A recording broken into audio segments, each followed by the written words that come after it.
अस्सलाम वालेकुम। Live with Adil Shahzeb के साथ मैं हूं आपका मेजबान नाज़रीन। जिस तरह हम पिछले गुज़श्ता 2 दिनों से देख रहे हैं कि 9 मई के जो मुल्ज़िमान थे उनको सजाएं तेजी से मिलना शुरू हो गई हैं। उनमें पीटीआई के कुछ सीधा रहनुमा भी शामिल हैं, जिसमें पंजाब के अपोजिशन लीडर समेत यास्मीन राशिद और महमूद रशीद जैसे लोग भी शामिल हैं। शाह महमूद कुरैशी ऑल्दो बरी हो चुके हैं। इस पर पीपल्स पार्टी का क्या मौकिफ है, नून लीग का क्या मौकिफ है, वो हम आपके सामने बार बार रख भी चुके हैं। लेकिन अगर एक तरफ सजाएं मिलना शुरू हो चुकी हैं, तो दूसरी जानिब हम देख रहे हैं कि अपोजिशन की सियासत जो है उसमें भी थोड़ी सी तेजी हमें देखने को मिल रही है। तहरीक इंसाफ जो है वो 5 अगस्त से मुल्कीर एहतजाजी तहरीक का ऐलान कर चुकी है।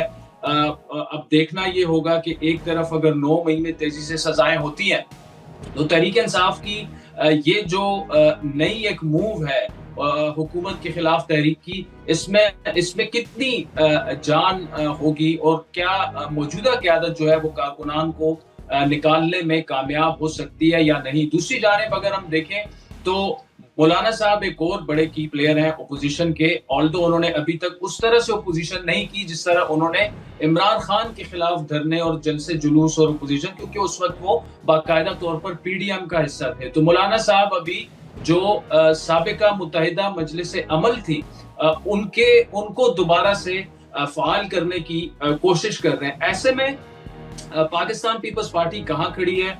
बार बार उन्हें काबीना में शामिल होने की दावत मिल चुकी है, लेकिन वो काबीना में शामिल होने से इनकारी हैं। लेकिन साथ में उनके गिले शिकवे अपनी जगह मौजूद हैं कि ना हमें पंजाब में कोई लिफ्ट कराई जा रही है, ना हमसे मुशावरत हो रही है जो अहम मामले हैं, और ना विफाक में हो रही है। तो फिर पीपल्स पार्टी क्यों जो है वो हुकूमत का साथ दे रहे? जिस तरह खुरम दस्तगीर ने हमारे प्रोग्राम में कहा कि पीपल्स पार्टी जो है वो हुकूमत का गलबा चाहती है लेकिन मलबा नहीं चाहती, यानी जिम्मेदारी नहीं चाहती।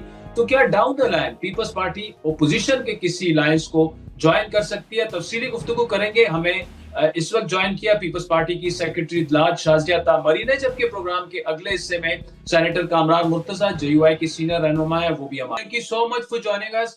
9 मई के वाक़े के बाद सजाओं का अमल शुरू हो चुका है और कुछ लोगों को बरी किया जा रहा है, कुछ सजाएं हुई हैं, जिनमें यास्मीन राशिद भी शामिल हैं। पंजाब में पीटीआई के जो अपोजिशन लीडर हैं वो भी शामिल हैं, 20 कारकुनान भी शामिल हैं। पीटीआई का गिला ये है कि इंसाफ के तकाजे पूरे नहीं हो रहे। आपकी जमात इसको कैसे देख रही है? बहुत शुक्रिया आदिल, प्रोग्राम में आपने शामिल किया। यकीनन एक अहम इशू है 9 मई। आज भी अगर हम याद करते हैं तो पाकिस्तान की तारीख में, बल्कि पाकिस्तान की जमहूरी तारीख में एक स्याह दिन है। और इस दिन जो वाकयात पेश आए उनकी पाकिस्तान पीपल्स पार्टी ने उस वक्त भी मजम्मत की जब ये वाकयात सामने आए। पाकिस्तान पीपल्स पार्टी के चेयरमैन ने इसे बाकायदा एक ब्लैक डे कहा पाकिस्तान की तारीख में। और इसके साथ साथ हमने कभी भी इस बात को जो है वो इजी नहीं लिया कि एक ऐसे दिन जब मतलब पाकिस्तान के अंदर आपके सेंसिटिव इंस्टॉलेशंस अटैक हुए, जिना हाउस अटैक हुआ, हमारी शोहदा के जो मॉन्यूमेंट्स है वो मिसमार किए गए, स्टेट मशीनरी को नुकसान पहुंचाया गया। तो ये इंतशार की वो हद थी या वो एक्सटेंट थी जिसे कोई भी मुहज़्ज़ब सिविल मुआशरा कबूल नहीं कर सकता। तो हम समझते हैं कि उस वक्त भी जो पीपल्स पार्टी का स्टैंड था कि अकाउंटेबिलिटी होनी चाहिए, और हम समझते हैं कि स्टेट को ये जिम्मेदारी अपनी निभानी चाहिए कि जो हुआ है उसके लिए कानून है, कानून के तहत कार्रवाई जरूर हो, जो अकाउंटेबल है उसे अकाउंटेबल ठहराया जाए, और जो ड्यू प्रोसेस है लॉ का, कानून का, वो फॉलो हो। अब कुछ सामने सेंटेंसेस आए हैं जिस तरह आपने उसका जिक्र किया। यकीनन कोई भी कानून से बाला नहीं है, ऊपर नहीं है। No one is above the law. ये कानून मेरे लिए भी वही है, आपके लिए भी वही है, तो किसी के लिए कोई खास कानून में रियायत तो नहीं हो सकती। पीटीआई को मेरा ख्याल है कि इस चीज को अब समझने की जरूरत है कि पाकिस्तान में जो जमहूरी अमल है उसमें वो अपना पॉलिटिकल रोल कैसे अदा कर सकते हैं. This is an opportunity.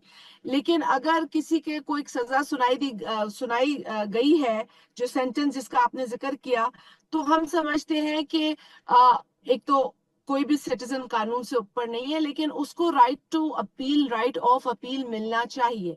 तो उनके पास ये फोरम्स अवेलेबल है, वो अपनी जो ये राइट है वो एक्सरसाइज कर सकते हैं. लेकिन categorically we have time and again, and our chairman has also reiterated कि 9 मई जैसे वाकयात बहुत अफसोसनाक हैं और हमें कुछ सबक सीखना चाहिए, हमें सर जोड़ कर बैठना चाहिए और ऐसे वाकयात कभी दोबारा पाकिस्तान के अंदर ना हो, इसे इंश्योर करने की जरूरत है. इंश्योर करने की जरूरत भी है, बिल्कुल मैं आपसे एग्री करता हूँ. शाज़िया मरी साहबा, 9 मई को जो रियासत पर जिस तरह से हमला आवर हुई, एक जमात के कुछ लोग जो थे उनको भरपूर सजाएं मिलनी चाहिए. लेकिन इन केसेस में हम देख रहे हैं कि कुछ लोग बरी भी हो रहे हैं. यानी उसका मतलब ये कि उनके खिलाफ सबूत नहीं थे, बेगुनाह थे वो, लेकिन उन्हें फिर भी अभी तक कैद में रखा गया, जिनमें शाह महमूद कुरैशी एक बड़ी एग्जांपल है. तो आप इसको कैसे देख रही हैं? मतलब अगर उनकी बेगुनाही बाद में शामिल साबित हो जाती है, 2-2 ढाई-ढाई साल उन्हें कैद रखा जाता है, तो क्या पीटीआई का ये गिला फिर जायज है कि आप जो है तो जो असीरान है उनको रिहाई कर दें, मुकदमात आप चलाते रहें, जिन पे सजा साबित होती है उनको दोबारा से आप अरेस्ट कर लें? देखिए, पहले तो ये एक प्रिंसिपल हम देख लें कि सजा सिर्फ उन्हीं को दी जानी चाहिए जो कसूरवार है. इससे तो कोई डिसएग्री नहीं करेगा, ठीक है ना. अदालतों का फैसला है, अदालतों के फैसले आते रहे, ये भी एक अदालत का ही फैसला है. फैसले आते हैं, उसको एहतराम की नजर से भी देखते हैं और उसमें जहां अफेक्टी को गुंजाइश है अपील की, वो अपना राइट एक्सरसाइज करे, इसमें भी तो कोई दो राय नहीं है. अब जब आपने कहा कि केसेस में अगर कोई तफरीक है, तो देखिए हम तो आज भी कहते हैं और पहले भी कहते आए हैं पीटीआई से, बिलखुसूस इनकी जो लीडरशिप है उससे, कि आप अगर एक गलत अमल हुआ है जो तारीख का एक बहुत बुरी मिसाल है, पाकिस्तान की जमहूरी तारीख में एक बहुत अफसोसनाक और बुरी मिसाल है, आप उसे पब्लिकली एक्सेप्ट करें, उस पर आप जो अपॉलॉजी बनती है वो पेश करें.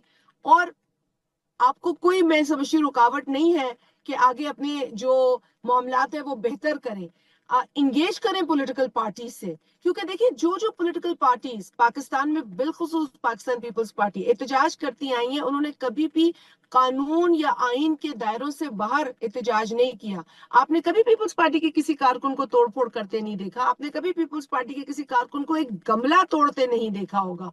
लेकिन यहाँ जो एहतजाज हुआ, एहतजाज के नाम पर उसने जो हुदूद पार की, जिस तरीके से स्टेट इंस्टीट्यूशंस को अटैक किया, जिस तरीके से हमारे दिफाई इंस्टीट्यूशंस को अटैक किया, वो एक बहुत रॉन्ग मैसेजिंग है.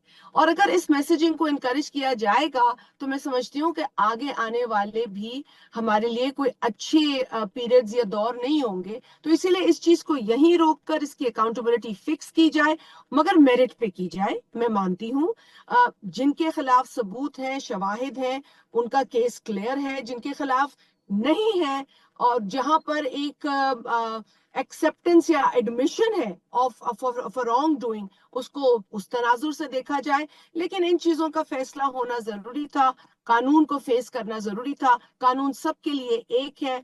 I'll repeat at the cost of repeating myself कि no one is above the law. Adil, no one is above the law. ठीक है, बिल्कुल, एब्सोल्युटली. अच्छा शाजिद, एक और अहम मामला कि मतलब अभी भी खुर्रम दस्तगीर साहब की हमारे प्रोग्राम की स्टेटमेंट है कि जी पीपल्स पार्टी जो है वो हुकूमत का गलबा तो चाहती है, मलबा नहीं चाहती. वो नहीं चाहते उन पर जिम्मेदारी हो. वो अभी भी चाहते हैं कि काबीना में शामिल हो, वफाकी काबीना में भी शामिल हो, पंजाब में भी शामिल हो. पंजाब में बड़ी सीरियस रिजर्वेशंस हैं आपकी जमात के, नून लीग से, आपके कारकुनान के. फिर वफाक में भी आपकी रिजर्वेशंस हैं कि आपको ऑन बोर्ड नहीं लिया जाता. किस बात के, इस बात के क्या चांसेस हैं कि डाउन द लाइन पीटीआई जो है वो एक एहतजाजी तहरीक शुरू कर रही है, 5 अगस्त से मौलाना साहब एमएमए को मुत्तहिद कर रहे हैं. क्या इस बात के इम्कानात मौजूद है कि पीपल्स पार्टी जो है वो भी ओपोजिशन के इस इत्तेहाद का हिस्सा बन जाए, बजाय इसके कि काबीना में शामिल रहने की? होने के, सॉरी। देखिए, खुर्रम दस्तगीर साहब का मैं एहतराम करती हूँ, मेरे कॉलीग रहे हैं, और मैं उनकी गलबे और मलबे की बहस में नहीं पड़ना चाहती। मैं जो बुनियादी इश्यूज हैं आवाम के, उस पर बात करूंगी। पीपल्स पार्टी की यही कंसर्न है, और मैं समझती हूँ कि पीपल्स पार्टी को इसके लिए हुकूमत में होना जरूरी नहीं है।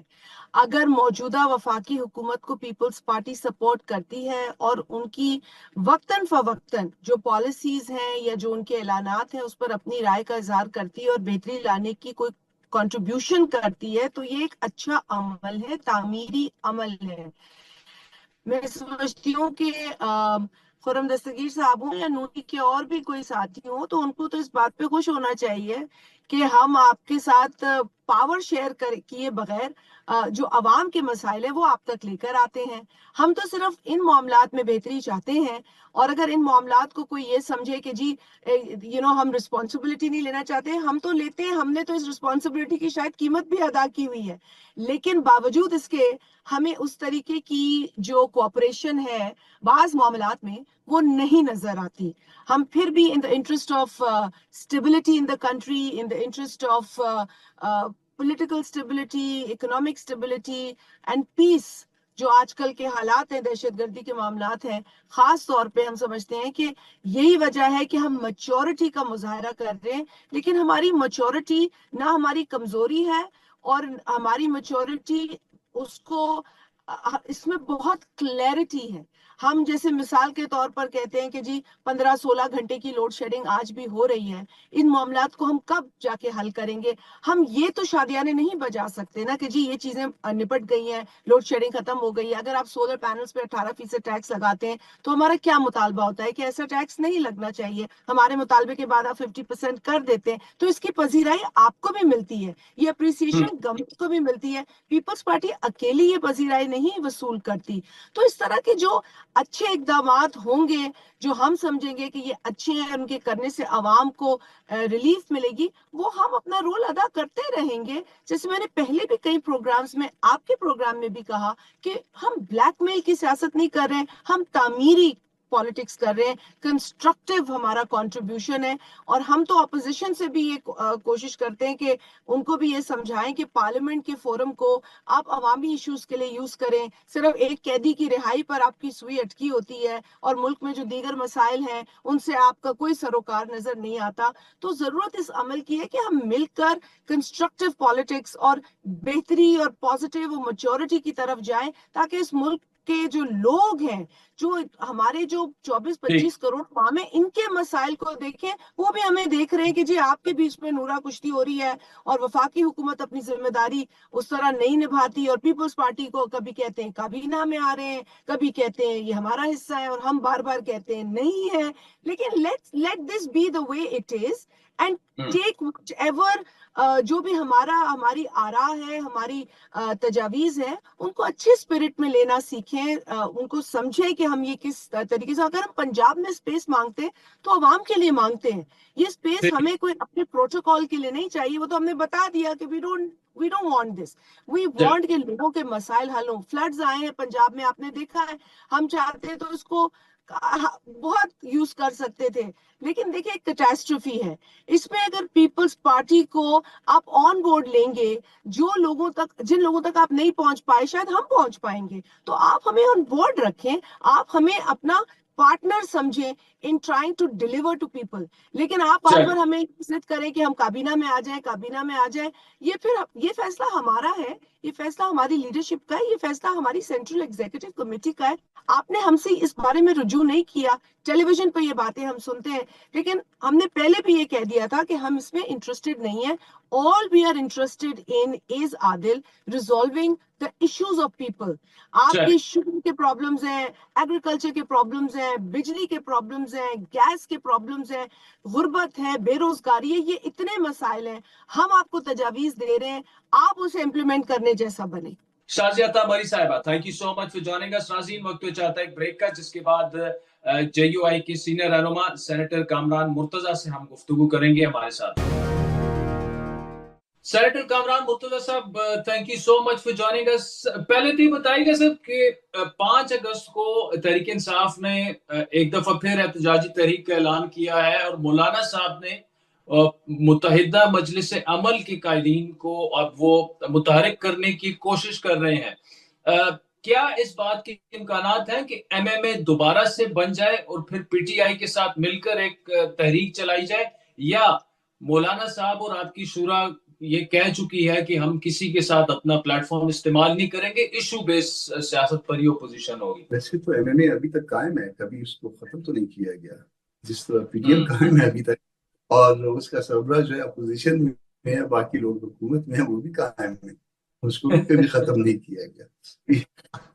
یہ عجیب اتفاق ہے نا. ہے، اور اس وقت ملی یکجہتی کونسل کا اجلاس تھا، اور اس سے پہلے جو ہے ایک رات پہلے مولانا صاحب نے جو ہے وہ اپنے گھر پہ جو ہے تھوڑی سی میٹنگ تھی. رابطے میں تو رہتے ہیں، مولانا ایکٹیو آدمی ہے، رابطے میں سب کے ساتھ رہتے ہیں، مگر جہاں تک پی ٹی آئی کے ساتھ سوال ہے تو پی ٹی آئی کے ساتھ سوال اس لیے نہیں بتا کہ پی ٹی آئی کے ساتھ ہمارا بڑا بٹر ایکسپیرینس ہے 26 امینڈمنٹ کے حوالے سے. مطلب وہ ساتھ چلتے ہیں اور ساری باتیں ہوتی ہیں اور سارا بات مطلب کی ہو جاتی ہے، اور پھر میٹھا میٹھا اپ اور پھر کڑوا تو. تو پہلے تو وہ اس بات کی جو ہے نا، جب تک میں اپنا ذاتی اپنا وہ خیال دے رہا ہوں کہ جب تک وہ اس میں جو 26 امینڈمنٹ کے حوالے سے درست سٹیٹمنٹ میں نہیں آئیں گے کہ کیا ہوا تھا، اس کا کیا ورژن تھا اور ان کا کیا اس وقت ورژن تھا، اس وقت تک میرا خیال ہے آگے بڑھنا مشکل ہوگا. ویسے کامران صاحب، پی ڈی ایم ابھی تک قائم ہے، صرف ان کے پریزیڈنٹ صاحب جو ہیں وہ پوزیشن میں بیٹھے ہوئے ہیں. تو اگر وزیر اعظم صاحب تو کھلی آفر ہے جے یو آئی کے لیے، تو اگر آپ گورنمنٹ میں شامل ہو جائیں تو پی ڈی ایم ادھر پھر کمپلیٹ ہو جائے گی، پوری ہو جائے گی.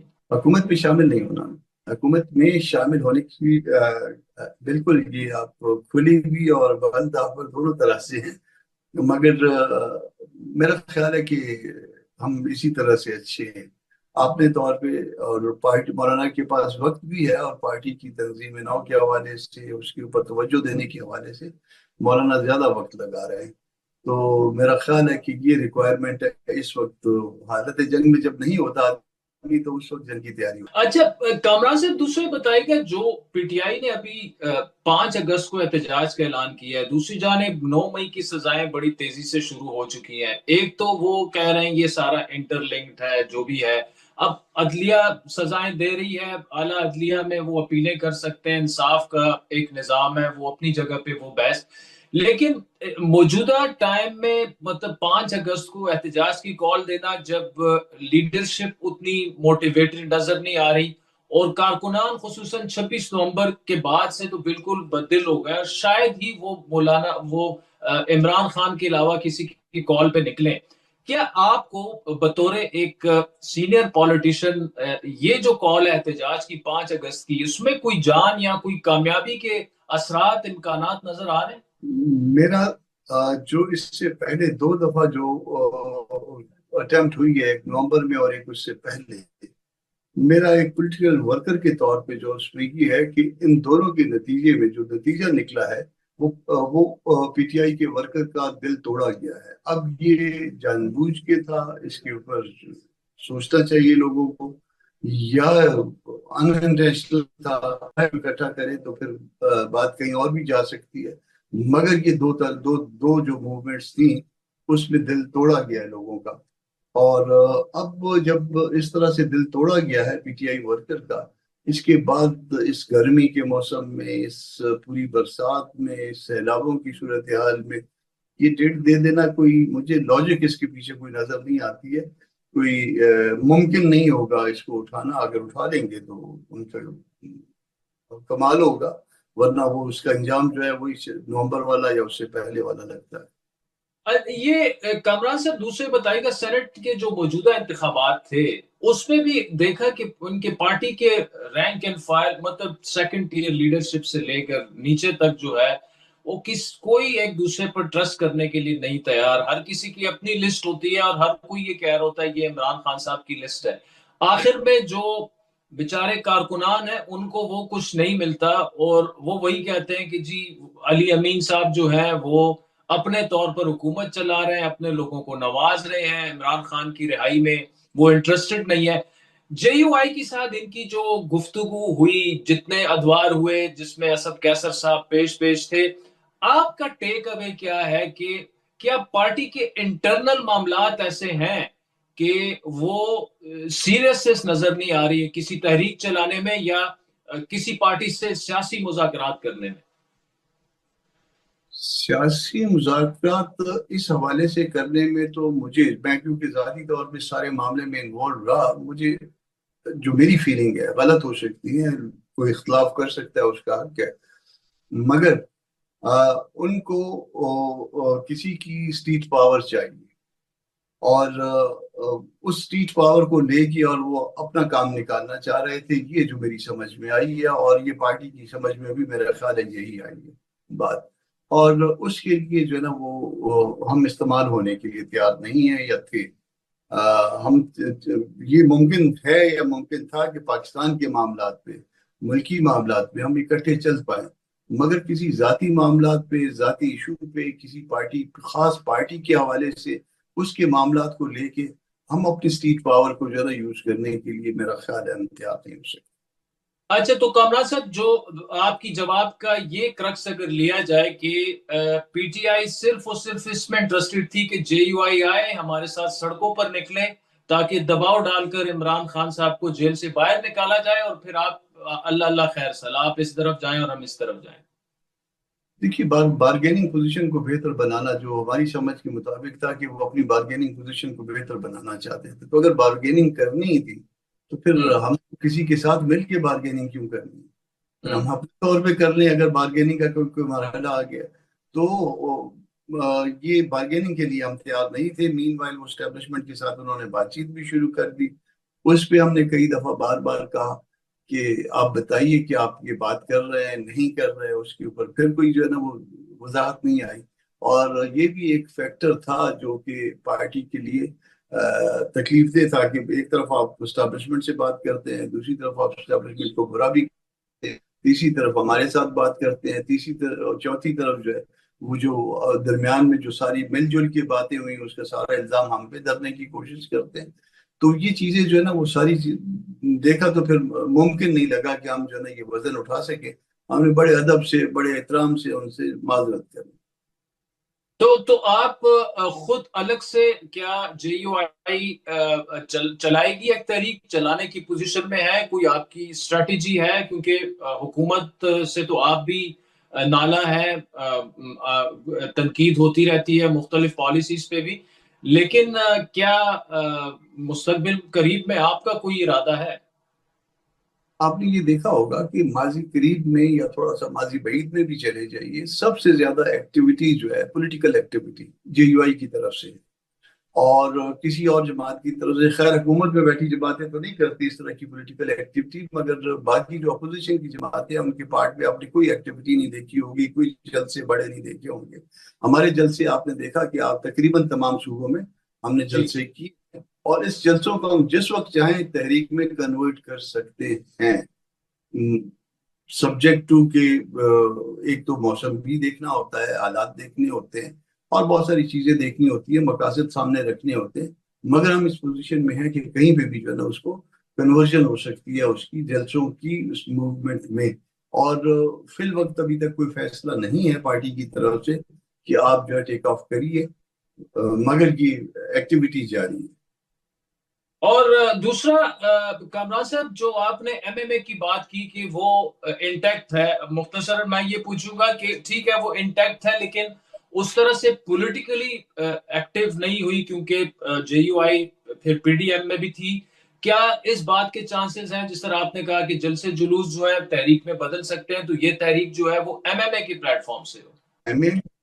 MMA वजूद तो रखती है ना जी, और खुदा ना खास्ता कोई भी ऐसा हादसा हो जाए, कोई भी ऐसा वाकया हो जाए जो कि MMA को दोबारा तहरीक दे और उसको मजीद एक्टिव होने में जो है ना मदद दे, तो ऐसा मुमकिन है। मौलाना के जो है वो रवाबित बहरहाल हर एक के साथ जो है वो ठीक है, उन तमाम जमातों के साथ ठीक है, और किसी वक्त भी कोई भी वाकया, कोई भी हादसा जो है इस बात को तहरीक दे सकता है कि MMA एक्टिव हो जाए।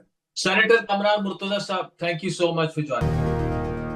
ویلکم بیک ناظرین. بریک سے پہلے ہم نے ریاست اور سیاست کے معاملات پر بات کی, لیکن ایک اور اہم معاملہ جو ہے وہ پاکستان کی اکانومی کا ہے, اور جو ایک بزنس ڈیلیگیشن جو ہے ان کی ملاقات ہوئی آرمی چیف سے.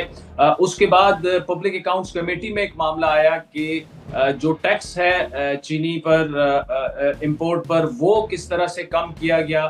وہ ایک سکینڈل کی صورت میں کیا یہ سامنے آئے گا, کیا ہوگا؟ اب جب بھی ہم دیکھتے ہیں ہر سال یا گندم سکینڈل سامنے آ جاتا ہے یا چینی کا سکینڈل سامنے آ جاتا ہے. کبھی کبھار اتنی زیادہ ہو جاتی ہے گندم اور چینی کہ ہم اس سے ایکسپورٹ کر دیتے ہیں اور سبسڈی بھی دے دیتے ہیں. پھر ہمیں پتہ چلتا ہے کہ یہاں پر تو پاکستان میں تو شارٹیج پیدا ہو گئی ہے, تو پھر ہمیں ان دونوں کو باہر سے امپورٹ کرنا پڑتا ہے اور اپنا زر مبادلہ خرچ کرنا پڑتا ہے. تو اس پر تفصیلی گفتگو کریں گے. سابق وزیر تجارت ہمایوں اختر خان صاحب ہمارے ساتھ موجود ہیں. ہمایوں اختر خان صاحب بہت شکریہ. کچھ بزنس لیڈرز اور انڈسٹریلسٹ کی فیلڈ مارشل سے ملاقات ہوئی, اور ظاہری بات ہے انہی جو ملک میں اکانومی ہے اور ایک کانفیڈنس گریجولی جو جس طرح واپس آ رہا ہے انہی پر بات ہوئی ہوگی. اس وقت کیا آپ سمجھتے ہیں کہ اکانومی ٹریک پر اتنی آ چکی ہے کہ جو ایک انویسٹر کانفیڈنس ہے وہ گریجولی واپس آنا شروع ہو چکا ہے؟ جی, پہلے تو عادل میرا خیال ہے کہ جو فیلڈ مارشل عاصم منیر صاحب سے ملاقات ہوئی ہے ایک بزنس ڈیلیگیشن کی, that was primarily triggered by the business communities, particularly traders' concerns of some of the measures in the last budget, جس پہ فائنانس منسٹر اور ان کی ٹیم کی بات چیت جاری تھی بزنس کمیونٹی سے. جی, اور as far as جو میں نے خبریں سنی it's pretty close to a resolution. But جب فیلڈ مارشل صاحب سے بات ہوئی تو اس میں باقی جنرل چیزیں بھی ڈسکس ہوئیں. آپ کا سوال اسپیسیفک, آئی فیل کہ کچھ بہت پازیٹیو چیزیں ہوئی ہیں. For example the interest rates have come down significantly as a result of a drop in inflation. You are well aware that the two are linked. And secondly, جو ایک ڈیفینیٹلی چیز نظر آنی چاہیے جو ابھی اس میں پیش رفت نہیں ہوئی لیکن سنا ہے کہ prime minister has a team which is focusing on a new industrial policy. اس میں the availability of credit for the private sector that has dropped significantly. اس کی ایک major reason is that the public sector is consuming a lot of credit available in the banking sector. اور آپ کو پتا ہے وہ money supply limited ہوتا ہے, تو اگر پبلک سیکٹر بہت زیادہ کنزیوم کرے تو private sector then start suffering, which has been the case. Pakistan میں بڑے عرصے سے یہ ہو رہا ہے. Availability of credit, the lowering of interest rates, better behavior of the bureaucracy, particularly the FPR bureaucracy towards the private sector. مجھے دور یاد ہے عادل جس میں آلموسٹ ایف پی آر نے اپنی کلیکشن ڈبل کی, لیکن پیار سے بھی بات مانی جا سکتی ہے, صرف ڈنڈے کے زور پہ بات نہیں منوائی جاتی, پیار سے بھی مانی جا سکتی ہے. یہ چیزیں ہوں گی تو کچھ حد تک میں دیکھ رہا ہوں کہ کانفیڈنس بحال ہو رہا ہے. ناؤ وی ہیو ٹو سی, مطلب آئی نو بزنس مین جو کہ میرا کراچی کافی آنا جانا رہتا ہے which is the biggest center, commercial center of Pakistan. کچھ تھوڑا کانفیڈنس بحال, ایک تو آپ کو نظر آ رہا ہے پاکستان اسٹاک ایکسچینج کے ذریعے.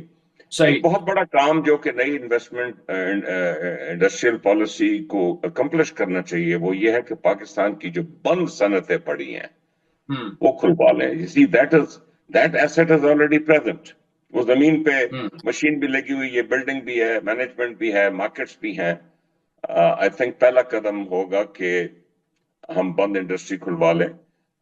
ریشنلائزیشن آف ٹیرفس پہ تو قدم اٹھایا ہے گورنمنٹ نے, بجٹ میں اٹھایا ہے, اور وہ ایک اچھا اقدام ہے. अच्छा खान साहब, दूसरा जो बड़ा अहम मामला पब्लिक अकाउंट्स कमेटी के इजलास में इंकशाफ ये हुआ है कि चीनी की दरामद के लिए टैक्स 18% से कम करके 0.2% किया गया। और उससे क्या मकसद इसका हो सकता है? क्या इससे कौमी खजाने को नुकसान पहुंचा या कौमी खजाने को फायदा पहुंचा? आदिल, ये बड़ा स्पेसिफिक सवाल है, और मादर के साथ, क्योंकि मैं हुकूमत का हिस्सा नहीं हूं, मैं ये आपको जवाब नहीं दे सकूंगा। लेकिन जनरली कोई भी कमोडिटी हो, चीनी इज वन ऑफ देम, जी वो अगर हमारी जो जरूरत है उससे ज्यादा पैदा हो जाए, तो मार्केट में एक बैलेंस रखने के लिए उसको एक्सपोर्ट किया जाता है और उससे ठीक ज़र मुबादला भी कमाया जाता है। और किसी भी कमोडिटी, क्योंकि ये क्लाइमेट पर डिपेंड करती है, 10 और चीजों पर डिपेंड करती है, वायरसेस पे और मौसम पे, तो वो अगर कम पैदा हो तो हमें बाहर से मंगवानी पड़ती है। इंपोर्ट करनी पड़ती है। जी और उसमें क्योंकि पाकिस्तान में कई किस्म की सब्सिडीज होती हैं, तो उस कमोडिटी को इंटरनेशनल सतह पे लाने के लिए कि वो एक्सपोर्ट हो जाए, तो उसमें कुछ कंसेशंस देने पड़ते हैं। एज टू स्पेसिफिक, अभी गवर्नमेंट का क्या फैसला है और उसने कमोडिटी चीनी इंपोर्ट करनी है नहीं करनी और कितनी करनी है और उस पे क्या स्ट्रक्चर होगा, since I'm not part of the government, Adil, I can't answer it for you. ठीक है, लेकिन लेकिन खान साहब, चूंकि आपकी इकोनॉमी पे और इन चीजों पे काफी ग्रिप है, हम हर साल 2 साल बाद, चाहे वो जिस पार्टी की भी गवर्नमेंट हो, या चीनी दरामद करने में कोई स्कैंडल निकल आता है या बरामद करने में निकल आता है, क्या इसके लिए एक जामे और मजबूत पॉलिसी नहीं होनी चाहिए? मतलब कि इंडस्ट्रियलिस्ट एक कमेटी में शामिल कर लें, शुगर मालिकान शामिल कर लें, गवर्नमेंट के स्टेक होल्डर्स शामिल कर लें, कि ऐसे डिसीजन लिया जाए कि हम 2-3 महीने बाद फिर ये कहें कि जी हमने तो एक्सपोर्ट कर दिया है, अब हमें इंपोर्ट करने की जरूरत है, क्योंकि ये बार बार ये चीज होती है, पिछली गवर्नमेंट में भी हुई, उससे पहले गवर्नमेंट में भी हुई। Well, Adil, to tell you the truth, the particular commodity जिसका आप जिक्र कर रहे हैं, sugar, because a lot of politicians of this country, for various reasons, own sugar mills, and senior politicians, इसको मेरे ख्याल में जरूरत से ज्यादा पॉलिटिसाइज किया जाता है. I can very confidently say over the period of years that I've been in governments for almost a decade and in parliament, I am very confident कि इसमें कोई ऐसा एक्स्ट्रा ऑर्डिनरी स्टेप नहीं उठाया जाता. मसलन एक बहुत बड़ा शोर हुआ था वीट के सिलसिले में चंद साल पहले, आपको मालूम है. जी इसका इलाज ये है, और जिस पे मैं पूरा यकीन रखता हूं, जी कि जैसे आपने मेज, जिसको मकई कहा जाता है, मेज, कॉर्न जी या जी राइस है, you see most agriculture commodities are totally deregulated. Rice में टोटली डीरेगुलेटेड सेक्टर है. आप 4 बिलियन 5 बिलियन डॉलर कमाते हैं उसकी एक्सपोर्ट पे, तो आप चीनी को भी टोटली, आई थिंक वीट को आपने देखा है कि वीट में 2 साल से आईएमएफ के कहने की वजह से हमने मिनिमम प्राइसेस अब फिक्स करनी छोड़ दी हैं. हालांकि मैं समझता हूं कि this is too much of a disruption, and in the transition when you implement the new policy, the farmer has to be directly supported. लेकिन मैं इस पॉलिसी पे यकीन रखता हूं कि एग्रीकल्चर कमोडिटी सेक्टर को टोटली डीरेगुलेट किया कर, कोई उसमें ड्यूटी कंसेशन ना हो, ना इंपोर्ट पे, ना एक्सपोर्ट पे.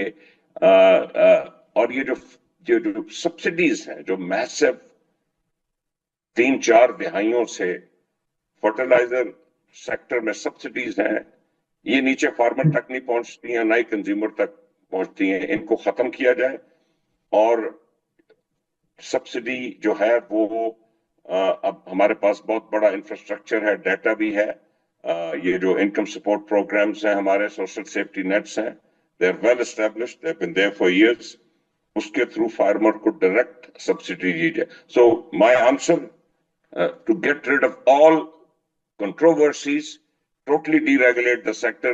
اس میں گورنمنٹ کا عمل دخل نہ ہو. میز کی طرح چاول کی طرح اور بہت سی چیزیں ہیں خود ہی لوگ اگائیں ملک میں بیچیں ملک کے باہر بیچیں امپورٹ کریں. The government should have nothing to do with it. اور اس سے آپ سمجھتے ہیں خان صاحب کہ یہ معاملہ مطلب ان کنٹروورسیز سے نکل جائے گا؟ وہ کنٹروورسی تو عادل آتی ہے نا جب گورنمنٹ انوالو ہو جاتی ہے. جو لوگ کہتے ہیں جی آپ نے ڈیوٹی کم کیوں کی یا امپورٹ پہ ڈیوٹی لگائی کیوں, آپ نے سیلز ٹیکس کیوں معاف کیا, جیسے آپ نے میرے سے سوال پوچھا, وہ سارے جھگڑے ختم ہو جائیں گے نا جی پھر. ہمایوں اختر خان صاحب thank you so much for joining us. ناظرین وقت چاہتا ہے ایک بریک کا, جس کے بعد بات کریں گے ملک میں بارشوں سے ہونے والی تباہی کی. 2-3 دنوں سے ہم اس پر مسلسل بات کر رہے ہیں, کلائمیٹ چینج پر بھی ہم بات کر رہے ہیں. تو آج ایس ڈی پی آئی کے سربراہ ڈاکٹر عابد قیوم سلیری صاحب ہمیں جوائن کریں گے اور ان سے یہ پوچھیں گے کہ یہ جو قدرتی آفات ہیں, یہ جو فلیش فلڈز ہیں, یہ جو بارشیں ہیں, کہ ہمارا کرنٹ انفراسٹرکچر جو ہے وہ اس کا مقابلہ کر سکتا ہے یا ہمیں کچھ مزید کرنا ہوگا. خصوصاً بنگلہ دیش نے جس طریقے سے کلائمیٹ چینج اور ان قدرتی آفات سے نمٹنے کے لیے ایک ماڈل اپنایا ہے, کیا پاکستان وہ ماڈل اپنا سکتا ہے؟ بریک کے بعد اس پر تفصیلی گفتگو کریں گے.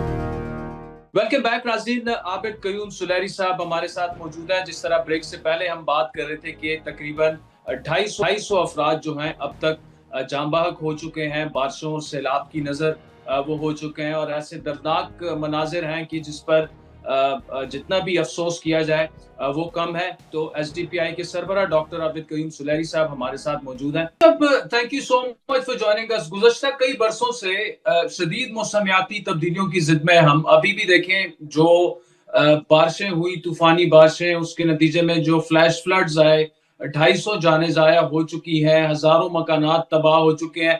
جو ہماری ریزیلینس پلاننگ ہے, کلائمیٹ ریزیلینس پلاننگ, وہ حالیہ مونسون جیسے آفات کے لیے مؤثر ثابت نہیں ہو رہی, یا اور کوئی وجوہات ہیں کہ ہم بالکل ہی سفر کر رہے ہیں ہر دوسرے تیسرے مہینے پر اب تو بات آ گئی ہے؟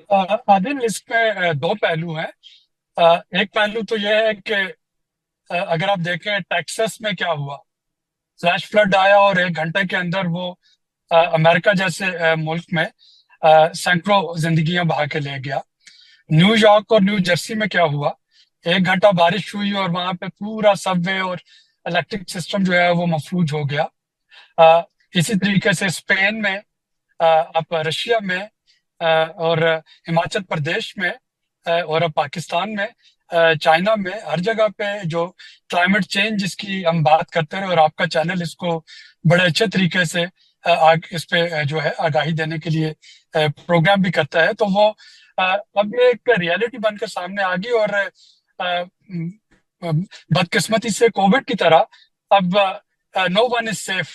تو اب آپ یہ نہیں کہہ سکتے کہ آپ امریکہ میں بیٹھے ہیں یا آپ یورپ میں بیٹھے ہیں تو آپ زیادہ سیف ہیں, اور آپ جو ہے کسی ڈیولپنگ کنٹری میں بیٹھے ہیں تو آپ کم سیف ہیں. تو ایک تو یہ سب کے ساتھ جو معاملہ ہو رہا ہے. بارشوں سے پہلے اگر آپ دیکھیں تو پورا یورپ جو ہے وہ ہیٹ ویو میں جل رہا تھا. یعنی سوئٹزرلینڈ جیسا ملک جو کہ اپنی بلند و بالا چوٹیوں کی وجہ سے مشہور ہے, وہاں بھی اگر آپ دیکھیں تو جون میں ٹمپریچر 35 تھا, 35 کو کراس کر رہا تھا. انگلینڈ میں 40 کراس کر رہا تھا, اسکاٹ لینڈ, ہر جگہ پہ.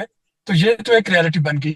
اب دوسری چیز جو ہے, آپ جو قدرتی آفات ہے اس کو تو نہیں ٹال سکتے, لیکن اپنی تیاری سے ان قدرتی آفات کو انسانی المیہ بننے سے ضرور روکا جا سکتا ہے. اور بدقسمتی سے ڈاکٹر صاحب اصل جو سوال ہے وہی تھا جس جانب آپ جا رہے ہیں, کہ جو ہمارا بیسیکلی انفراسٹرکچر ہے این ڈی ایم اے کے, اگر آپ ان کا اس پر جو ابھی تک کرکس ہے ان کا, وہ یہی کہ ہمارا جو انفراسٹرکچر ہے جو اموات گھروں کے گرنے, ڈوبنے اور لینڈ سلائڈنگ کی وجہ سے ہوئی, تو اس کو کیسے روکا جا سکتا؟ آپ پورے دیکھیں نا, اسلام آباد اور راولپنڈی پاکستان کے 2 ایڈوانس شہروں میں مانے جاتے ہیں. پھر ڈی ایچ اے اور بیریا جیسے سوسائٹیز جو ہے, اگر وہ والا انفراسٹرکچر نہیں ٹک سکتا تو دور دراز جیبی اور آزاد کشمیر اور سوات کے گاؤں جس طرح بہہ کر چلے جاتے ہیں ان کو تو پھر روکنا بڑا مشکل ہے. عادل اس پہ ہمیں بنگلہ دیش سے سیکھنا پڑے گا. بنگلہ دیش از این ایگزامپل کہ ان کے جو سیلاب اور سائیکلون ہریکن آتے تھے انہوں نے ان سے زندگیاں جو ہے محفوظ کرنے کے لیے کیا کیا, اور اس کے لیے ضروری نہیں کہ ہمارے پاس امریکہ جیسے ریسورسز ہوں یا ہم بہت بڑی کوئی ڈیولپڈ اکانومی ہوں تو تبھی ہوگا. 2-3 سمپل چیزیں انہوں نے کی ہوئی ہیں. ایک تو انہوں نے اپنے جتنے بھی فلڈ پرون ایریاز ہیں وہاں پہ کمیونٹی شیلٹر بنا رکھے ہیں. کمیونٹی شیلٹر کچھ بھی نہیں ہے, گاؤں کے اندر سینٹر میں ایک اونچا چبوترے کے اوپر انہوں نے وہ شیلٹر سپیس بنا رکھی ہے جس میں کہ فوری طور پہ خواتین اور بچے جو ہے وہ منتقل کیے جا سکے. اور اس کی سطح انہوں نے اتنی بلند رکھی ہے کہ اگر آپ کا کوئی فلیش فلڈ یا کوئی سیلاب آتا ہے تو وہ اس سے محفوظ ہو سکے جب تک کہ امداد جو ہے وہ نہیں پہنچ جاتی. سیکنڈ, انہوں نے جو سیلاب میں استعمال ہونے والی تمام چیزیں ہیں وہ انہوں نے فلڈ پریونشن کٹس جو ہیں وہ لوکل لیول پہ ڈسٹریبیوٹ کر رکھی ہیں. یعنی کل جو ہم دیکھ رہے تھے DHA-5 میں باپ بیٹی جو تھے بدقسمتی سے وہ گاڑی میں پانی کا شکار ہوئے, یا کچھ عرصہ پہلے جو چند ہفتے پہلے سوات میں ٹورسٹ جو تھے وہ جو ہے دریائے سوات میں پانی کی لہروں کی نظر ہوئے.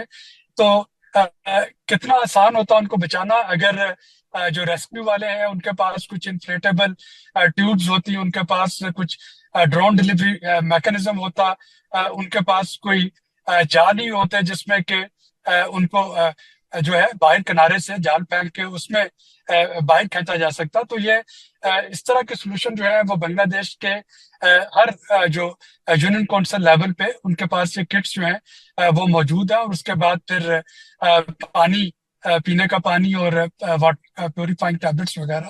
تو میں یہ کہنا چاہ رہا ہوں کہ ہمارے NDMA جو ہے وہ بالکل اپنی جگہ پہ ٹھیک کام کر رہے ہیں, لیکن NDMA کے بعد ہمیں PDMA اور DDMA کو امپاور کرنے کی ضرورت ہے, پروونشل اور ڈسٹرکٹ ڈیزاسٹر مینجمنٹ اتھارٹی.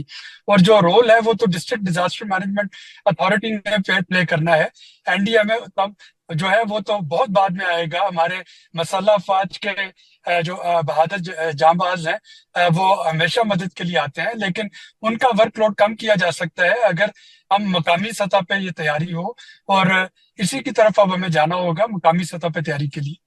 مقامی سطح پر ڈاکٹر صاحب بالکل ہمیں جانا پڑے گا, اور آپ نے زبردست اگزامپل بنگلہ دیش کی دی کہ ان کا ماڈل یہاں پہ ریپلیکیٹ کیا جا سکتا ہے. لیکن ایک اور اہم معاملہ جو ہے مقامی سطح کی اگر ہم بات کریں, یہ جو نجی ہاؤسنگ سوسائٹیز ہیں, ایک تو جو بڑی ایڈوانس ہاؤسنگ سوسائٹیز ہیں, کچھ ایسی ہیں کہ جو غیر قانونی, جہاں پر ایون نالوں پر جو ہے برساتی نالوں تک پر لوگ جو ہے وہ اس پر آبادیاں کر لیتے ہیں. اور ہم نے دیکھا اس سے پہلے E11 میں جس طرح سے وہ فلیش فلڈز آئے برساتی نالوں پر لوگوں نے جو وہ بنائے ہوئے تھے.